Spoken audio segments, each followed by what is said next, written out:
numa postura antipreconceituosa. Não apenas de não fazer o preconceito, mas antipreconceituosa. Qual a diferença? Quando a pessoa se diz assim, eu não sou racista, quer dizer que ela não comete um crime, Certo. que é insultar ou barrar o acesso de alguém por ser, por exemplo, uma pessoa negra.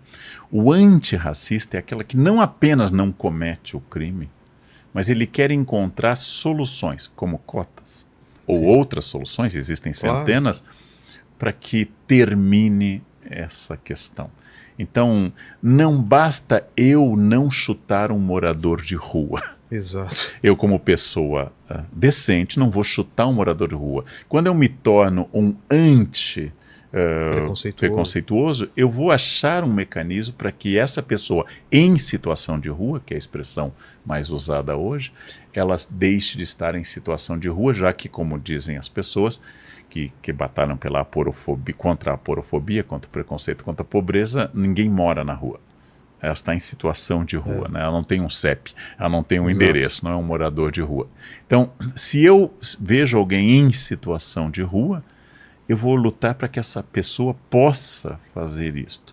Eu posso pensar nisso como um gesto de cidadania ou como uma estratégia.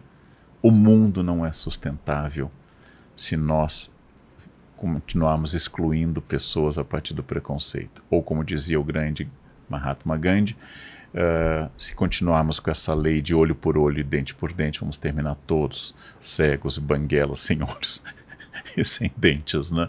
Quer dizer, não é possível, a pandemia demonstrou isso, não é possível isolar alguém num lugar luxuoso se os outros não se vacinarem. A vacina continua tendo que ser coletiva. Não é possível se salvar sozinho. Foi um bom exemplo isso, né?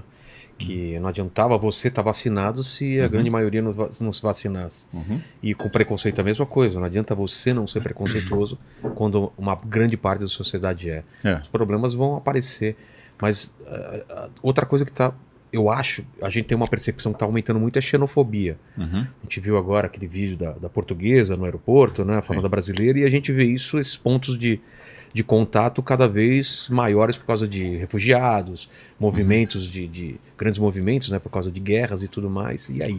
E qual não é a minha surpresa, eu sendo brasileiro, e olhando para os imigrantes bolivianos e peruanos que existem as dezenas e centenas de milhares em São Paulo, me considerando a fina flor da América.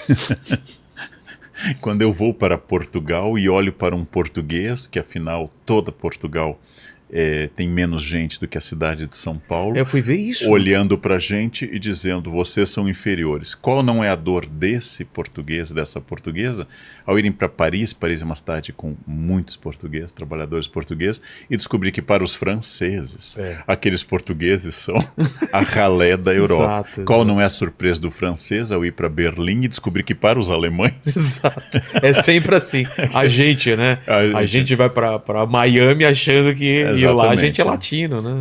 Então, essas características são para a gente perceber, em primeiro lugar, não há pessoa que seja impossível de ser atingida pelo preconceito. Você é homem, que bom, não vai sofrer misoginia. Mas você pode ser um homem acima do peso, vai sofrer gordofobia, você pode sofrer homofobia. Eu sofro todo dia aqui um outro tipo de preconceito, você não é, quer Paquito? falar sobre não, isso? Paquito, Querem se abrir? Podem se abrir. Paquito, Podem Paquito, se abrir. Qual é o preconceito que eu todo dia eu sou? O Vilela, infelizmente, ele é muito vítima do etarismo. Etarismo. Todo dia me zoam da minha idade aqui. Mas tudo bem, você ainda vai ao banheiro sozinho, a gente nota que você é uma pessoa que não esquece da frase. Pinto o meu cabelo. Pinto o cabelo. Eu, por exemplo, evito pintar, porque eu acho ia ficar estranho. Então, etarismo. Você é um homem, mas você é mais baixo que outro homem. Exato. Você é um homem, mas você é mais velho numa sociedade etarista. Você é um homem, mas você tem menos dinheiro do que outro homem. Todos esses fatores vai do cabelo à idade, do tamanho do pênis. Olha, eu ia falar agora na mesma hora.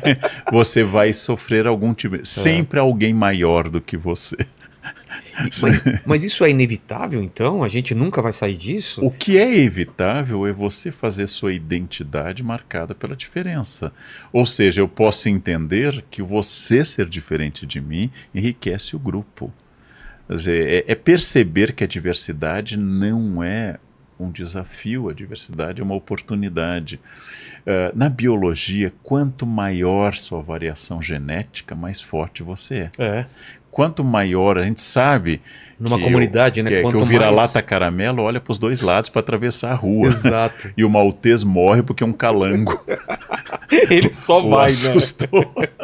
Então, nós sabemos da biologia que a variedade fortalece um grupo. Exato. Uma sociedade geneticamente idêntica, ela é alvo de uma epidemia destrutiva. Quando ela é variada, alguns resistem.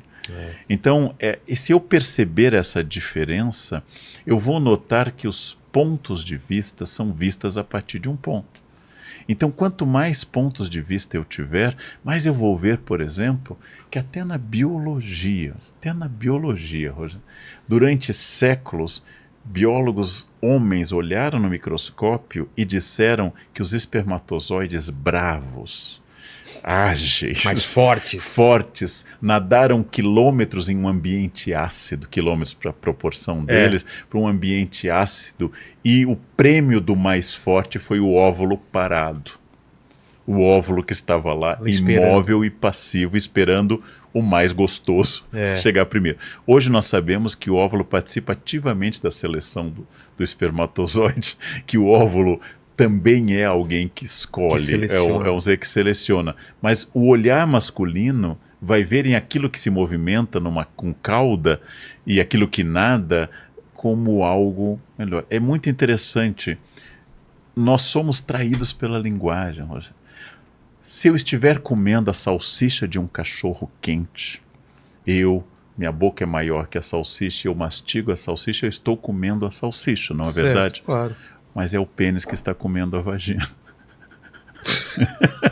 É verdade, né? Que significa? Quando é o contrário, né? Quando é o contrário, quer dizer, num ambiente maior, no todo maior, você vai dizer, ninguém diz assim, a salsicha está me comendo, nossa, nunca. Ela fudeu minha boca, para usar um palavrão. Exato. Não, eu vou dizer isso. Por quê? Porque eu fui educado a ver dessa forma. Eu não estou querendo que a gente mude apenas a linguagem, isso para mim é um pouco irrelevante. Detalhe, né? Eu estou querendo que a gente pense num mundo em que se naturalizou a superioridade. Numa sociedade guerreira, o masculino é muito importante. Mas numa sociedade intelectual ou de produção abstrata ou de conhecimento ou de criatividade, essa ideia da força física, ela perde este sentido. As mulheres resistem mais a infecções e duram mais. Há mais viúvas do que viúvos. Há mais mulheres com mais idade do que homens com mais idade. As mulheres se cuidam mais. Então, nessa sociedade, na minha experiência de professor, as melhores alunas quase sempre são as meninas, né? Na sociedade grega, quem fosse cego se tornaria poeta. Porque não tendo nenhuma utilidade para a guerra, vai ser Homero. Homero era cego. Né? Então, assim, na sociedade grega, você não pode ir para a guerra. Você está no período dórico, período de ferro. Então, você não pode ir para a guerra, você não tem utilidade. Então, você vai fazer poesia. Que não serve para nada. Exatamente, vai ser Homero. Vai escrever. Pô, no caso de ainda Homero, bem, né? compor oralmente algo que depois vai ser escrito. Então, é difícil a gente pensar como essa questão ela se naturalizou. Quer dizer, faz pouco tempo que a mulher não precisa mais mudar seu sobrenome ao se casar. Ela pode, mas ela não precisa mais. Há pouco tempo caiu da lei, falando de misoginia, a expressão mulher honesta. Existia na lei a expressão mulher honesta. Para caracterizar a mulher que tinha direitos. Fulana é mulher honesta. Então ela tinha direitos. Nossa. Faz pouco tempo que a lei deixou de prever dote. O dote que a mulher levava, que o nosso código é da época da Grande Guerra. Nossa. Faz pouco tempo que o Código Civil deixou de prever dote no casamento.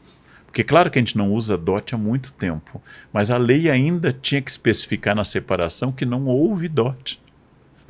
Que era uma indenização que se dava pelo casamento com a mulher. E uma garantia, porque o homem que se separasse tinha que devolver